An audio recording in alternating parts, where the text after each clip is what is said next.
For the second straight year, Ianthe Pratt Primary School has claimed the primary track and field championship title, this time with 366.5 points.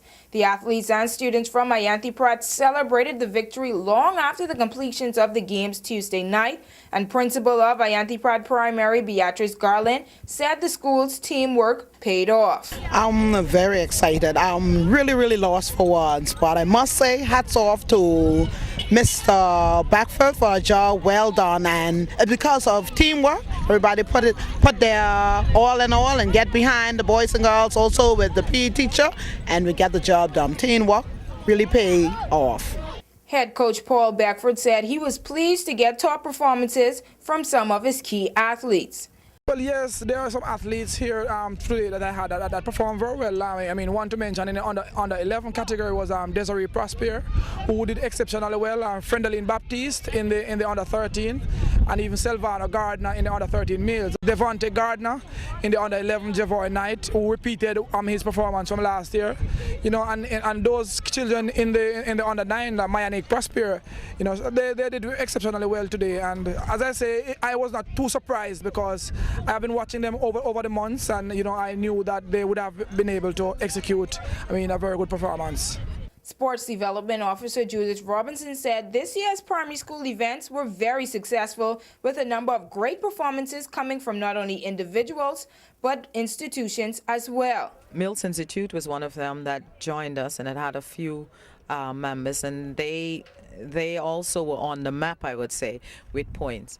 We saw another small group and a small team that came from Grand Turk Newman's Pratt. They did very well. They also improve a lot with their athletes and overall scoring. Here in Providenciales, we saw, which was very impressive, Whole Gospel. That primary school, they really gave some of the top schools run for their money. We also saw Provo Christian, that out of nowhere, we were seeing 1-2 coming in. And then overall, what gave us another surprise was the team from North Caicos. That was Charles Hubert James. Yes, they had tremendous strength in the 2 and the 4x1 relay, which, they didn't give up, you know, and to see that they're coming in the top 3 with the teams that you always hear for primary school, Ianthe Pratt, Enid Capron, Osita Jolly, but they were right up there giving their all and all.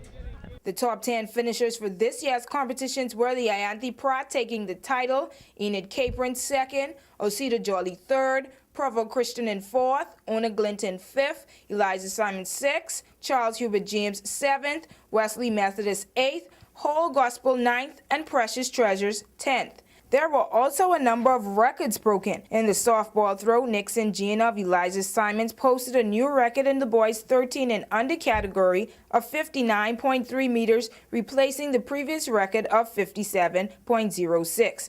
Alkendra Gardner threw for 29.6, beating the old mark of 29.5 in the girls under 9 category. Halcyon Silver of Hubert James replaced 3.62 with a new record of 4.23 meters in the 11 and under girls long jump.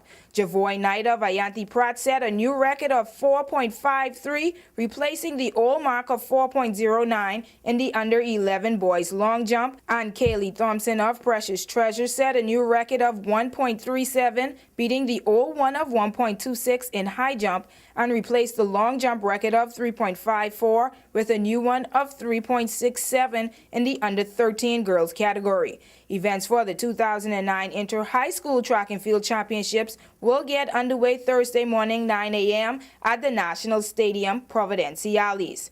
In other sporting news, officials of the Turks and Caicos Rugby Association are well on their way to successfully completing their very own rugby pitch. In a press conference held earlier today, the Rugby Association gave the press a tour of the 3-acre land they hope to develop into a rugby club located in the village at Grace Bay. Pitch Development Officer James Hamilton said that the key work has already been completed.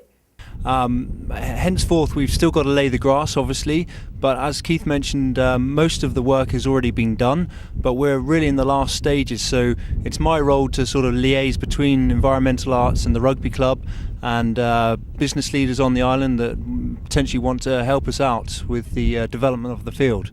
Hamilton also stated that the club has already invested $100,000 on developing the pitch irrigation system and hopes to add lights to the pitch in the later process. The rugby club is currently leasing the 3-acre property from owner of the village at Grace Bay, Frank Coggins, for $1 per year. Coggins said he decided to invest 3 acres of the 70-acre property into the rugby club to help improve the sport and the area of Grace Bay.